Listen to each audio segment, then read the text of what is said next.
Welcome to Monday Bookworm Podcast #12. Hello, this is Santosh Nimmani. I'm an introvert, used to hide behind shadows, but I understood the superpowers of introversion and achieved success in my personal and professional life. I never used to understand when and why I should read books in my life. So from this podcast, I want to help people to make them understand why and when you should read this book. Today, I am going to help you to know about the book named 4-Hour Workweek by Tim Ferriss. The 4-Hour Workweek is an ultimate blueprint on lifestyle design. Follow a step-by-step process to reinvent yourself, work better, create a business, and live a luxury life that favors time and mobility. This book is divided into 4 sections, each of which explores one of the components to lifestyle design. The 4 sections are DEAL. This is the short form of it.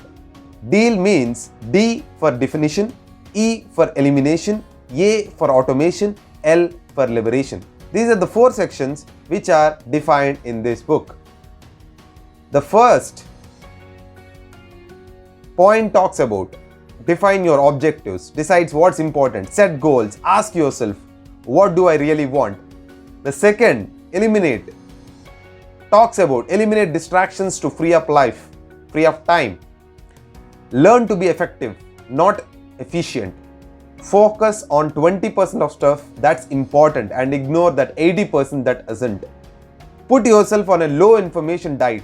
Learn to stunt aside interruptions and learn to say no. Third one is about automate your cash flow to increase income. Outsource your life. Hire a virtual assistant to handle menial tasks. Develop a business that can run on autopilot. Liberate yourself from traditional exceptions. Design your job to increase mobility.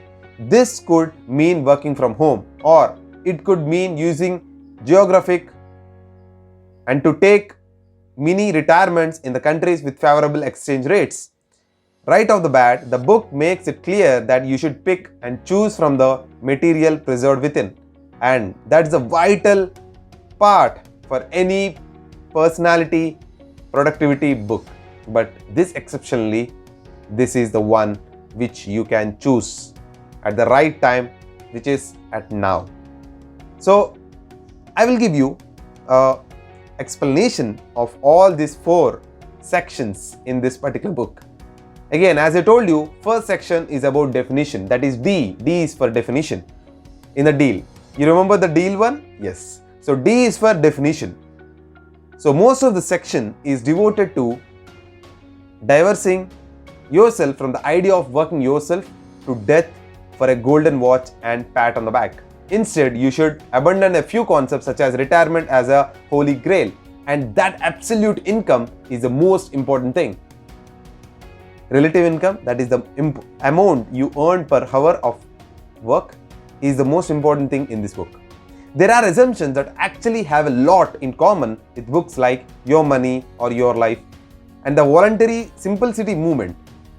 Here is one key exercise from this section that really shows what author talking about. Spend about 5 minutes and define your dream. If it wasn't for the things you had to do, what would you be doing with your life right now? Now spend on one more or another 5 minutes and define your nightmare in as much as detail as possible. What is the absolute worst thing that could happen if you follow your dream? If you take in the dream and compare it to the nightmare, is that possible nightmare really bad enough to abandon your dream? From here, the book goes into very detailed process of breaking down the dream into tangible and seeing how close you really are to the dream, and sets up the remainder of the book, which identifies things you can do to reach that dream. The second section is about E, that is E for elimination. In terms of techniques that you are really used to improve your day-to-day life, this section has the best advice. It focuses on some very straightforward techniques for eliminating most of the regular activities that fill our personal lives. Here are the 7 examples. 1. Make your to-do list for tomorrow before you're finishing your day.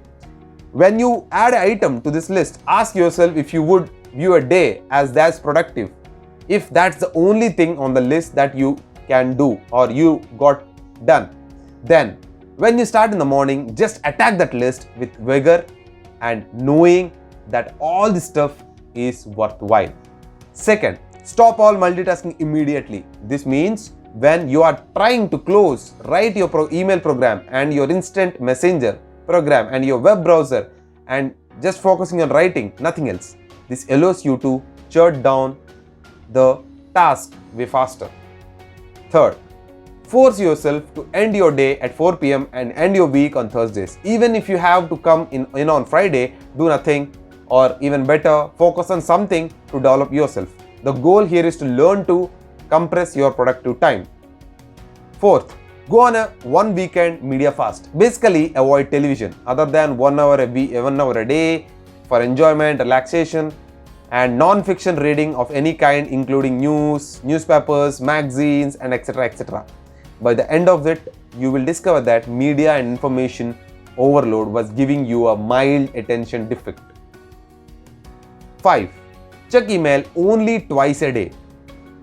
Combining this with no multitasking principle enables email to only eat up a sliver of my time when it used to seemed bog down everything. 6. Never ever have a meeting without a clear agenda. If someone suggests a meeting, request the specific agenda of the meeting. If there isn't one, ask why you are meeting at all. Often, meetings will become more productive, or if they were really time wasters to begin with, they will vanish into thin air. Don't be afraid to hang up on don't disturb sign. This was something that seemed very natural to me, but for many people it not. If you are being interrupted regularly by people popping in, you are effectively multitasking, and multitasking is a time waster. So if you have a task that requires your focus, literally hang up a don't disturb sign. People will get that message. Step 3, or the third part, is about A. That is A for automation. This section is a lengthy description of how to become a little or no value added entrepreneur. In other words, a middleman. The idea is that if you set up being a middleman appropriately, you can create a stream of passive income that permits you to make money with very little effort. While this is interesting to someone or some people, the truth is that it's not quite as easy as the author makes it out to be. It relies heavily on salesmanship, the ability to convince people you have a product that they want, and luck stabling into a market. If you have both, and the example he uses have both, you can do quite well, but such things are never a guarantee. The last phase, that is about L, is for the liberation. This final section ties the pieces of the puzzle together into an overall picture. In essence, it takes the dreams defined in the first part, the enhanced productivity of the second part, and the passive income of the third part, and creates that titular 4-hour work week. The first step is to change your job so that you can work remotely. You can do this by getting effective, as described in the second step, then describing your effectivity during sick or vacation leave, then requesting some time away from the office as a part of your routine, then gradually shifting to all remote life. This way you can tackle the work from anywhere on your own terms. Of course, this may only lead you to quit your job if you are able to build up new opportunities. What do you do with the free time? That's the entire point of this book. That time is really valuable asset we have in our lives, not money. Time allows you to follow your dreams, and this entire book's purpose, at least steps 2 and 3, has been about moving more and more time into our own personal life so you can do all these things. If you like this podcast, do like, share, subscribe, or add to favorites. That's it for this Monday's Bookworm episode. See you in the next episode. Till then, have a nice week.